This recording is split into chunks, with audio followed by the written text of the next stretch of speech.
Well, we're honored to have with us. She's a pilot, she's an artist, she's a designer, she's a mass section owner and leader. And guess what? She successfully made it to Mount Everest Base Camp. Welcome on set, Shannon Hutchinson. Good morning. Good morning. So, congratulations on your Thank you. recent accomplishment, your achievement of having made it to Mount Everest Base Camp. How does it feel? It's enlightening. It is as much an inward journey as it is a very physical outward journey. Yeah. What led to this? I stopped being a tourist and started being an adventurer a long time ago. I summited Kilimanjaro many years ago, and that's about 19,000 feet. And it's a bug that you get, you know, and wanting to keep hiking and trekking other mountains. And yeah, you stop being a tourist, you start being an adventurer, and that's how you start wanting to spend your free time and your vacation time when you get it. So yeah, we used it wisely because right after Carnival, you went on a plane and that was it. And that's the way I had my vacation. I had 3 weeks, and it was just enough time to be able to do this trek and to get out all the way out to Nepal, and have just enough time to do the Everest Base Camp, trek back down and head back in time for work. Oh my goodness. So what sort of preparation are we looking at? Preparation is different for everybody, but I'm fit and I maintain my fitness year round. In preparation for this trek, I did a lot more cardio, a lot more walking, a lot more running uphill and that kind of thing. When you're on the mountain, you're burning 10,000 calories a day, keeping warm. Your body starts working harder to get more oxygen, especially the higher up that you go. And of course, you're hiking anywhere between 15 to 18 kilometers a day. It's a 140-kilometer trek. So you have to be fit. Yeah, you have to be fit. What were the weather conditions like? It was minus 35 at night, closer to the top. The days were quite warm, though. It was almost maybe like air conditioned. It was maybe about 15 degrees Celsius. Okay. At nights, it would go down to about 35. The nights were tough. The nights were tough. How long? How many days? I hiked up eight days up and 3 days down. And 2 of my 8 days that I spent going up, I rested and I did what's called acclimatization hikes. Yes. So you sleep at the same camp, you hike up 1,000 to 2,000 feet, and then you come back down. And that sounds really counterintuitive. And you know, when you think about it, you think, oh gosh, I'm hiking up to come back down. Yeah. I'm not going anywhere. But what that does is it encourages your body to produce more hemoglobin, and it allows you to use oxygen more efficiently, and it thickens your blood, and it allows you to go to 18,000 feet without the altitude affecting you negatively. Now, would you say that you did well in terms of 8 days compared to others? Yes. I did very well. I didn't need any extra days, and I made it. And quite a lot of people that I'd gone with had to turn back because, with the altitude, sickness is very serious, and if you get it, you can get high altitude cerebral edema or high altitude pulmonary edema, and it is very serious, and it's something that you can die from. So if you, your body declines very quickly, so you must get back down if you suffer from this, and quite a lot of people do. So it's a big deal that I was able to make it, but of course I was prepared, I had the right equipment, and I took care of my body when I was there. I listened to it, I went slowly. You have to go slowly to be able to get to the higher altitudes. You must, you know, you can't force your body to do something that it's not physically able to do. And being, you know, as a pilot, anything above 10,000 feet is dangerous. So I already know this. So this is something that I'm prepared for, you know. And again, you have to listen to your body and have respect for the mountain, and know where your limits are. You know, and I was one of the lucky ones, perhaps, that was able to take my time, listen to my body, and take the right steps to be able to be successful. Of course, the acclimatization days, although they were difficult, they helped a great deal. Really? Yeah. Did you take friends or family along with you? No, I went on my own. You went on your... Why did you decide to go on your own? Because if I waited for anybody to go with me, I would never go. I would never get there. I did Kilimanjaro years ago with a few female aviators, which was a lot of fun. And then I did the Salkantay trek last year on my own in a group. And this year, because I went in low season, because it was so cold, -35 at night, nobody else was there, and it was lovely. So it was just myself and my guide, and we went up and we took my time. Yeah. You said my time. Now, mentally, how does this affect you?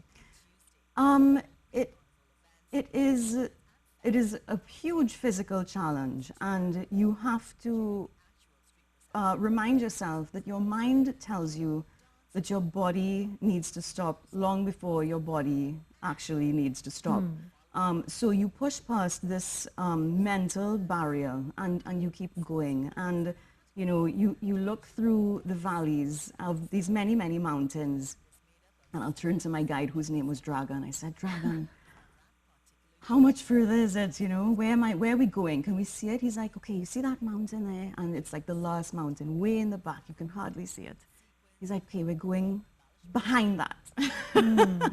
And you're so tired that this journey is step by step.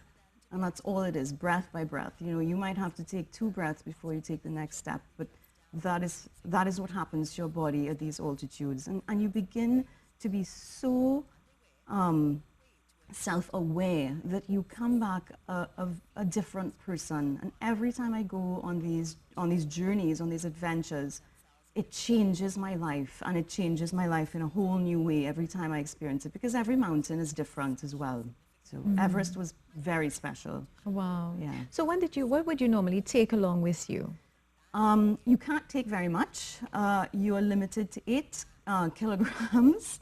And for reference, a bag on some of the airlines would be limited to 30. So, okay. And that's something that we regularly will take with us on a weekend trip somewhere. So to go somewhere for 3 weeks with 8 kilograms worth of things is a real whittling down.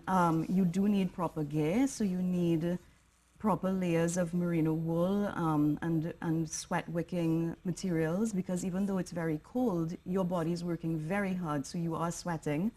You need good boots that are weather and water resistant, that can take you all the way up the mountain. They're very heavy.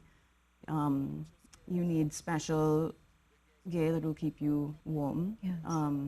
A sleeping bag my sleeping bag was actually only rated to -20 because it wasn't meant to be so cold when I went. So it was, again, yeah, the cold was very difficult, but it's all part of the adventure, and part of the pain and pushing past that threshold is all part of what was so incredible about the experience, because you really learn what the body can do and what you yourself can mentally put up with, you know.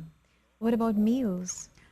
That is all organized by my guide, actually. Okay. So, I mean, the Sherpas really are the heroes of the mountain, you know. They really are the unsung heroes. And the Sherpa people, they have little villages along the way, and we will stop there in the homes or the little tea houses that are set up for the trekkers, and have meals there. And they're all farm to table. And when I say farm to table, I mean literally outside of the window you're seeing what they're growing, and that is what you're eating. And the food, I've never had food that was more flavorful and nutritious in my life. And it made a difference, because I'm burning 10,000 calories a day, so I need to eat that much. And we usually will eat 2,000 to 3,000 calories a day, normally. Yes. And so eating like an athlete then is a huge change for me or for anyone when you get there. What was on the It's menu? What did they have? For breakfast, you'll have porridge and eggs, or you can have noodles with vegetables and tea. And for lunch, the diet actually is very similar to ours because Nepal is between India and China. So you get a lot of local dishes actually. You'll get like chapati bread, which is similar to bake. Curried things, dal. Really? Yeah. So you get like a mountain of rice and dal and veggies and yeah. Wow, that's Yeah. incredible. What was the day like for you? So you would get up a certain time, you would wait for the temperatures to increase a bit. How would you do it? Yes. Unlike Kilimanjaro, on Everest, I woke up around 6 or 7 in the morning, and I didn't start trekking until 7:30 to 8 in the morning when the temperatures were warmer. And I say unlike Kilimanjaro because in Kilimanjaro, I'd wake up at 5 and you start when it's still dark and it was very cold. Wow. But it's because of the weather, you know. The weather comes in the afternoon on any mountain, really. So you get the beautiful views, but you also get some sun, so it's very warm. It actually would get very hot. So I'd spend my days putting on and taking off layers as I hiked, yeah. Wow, that's amazing. So what is your next adventure?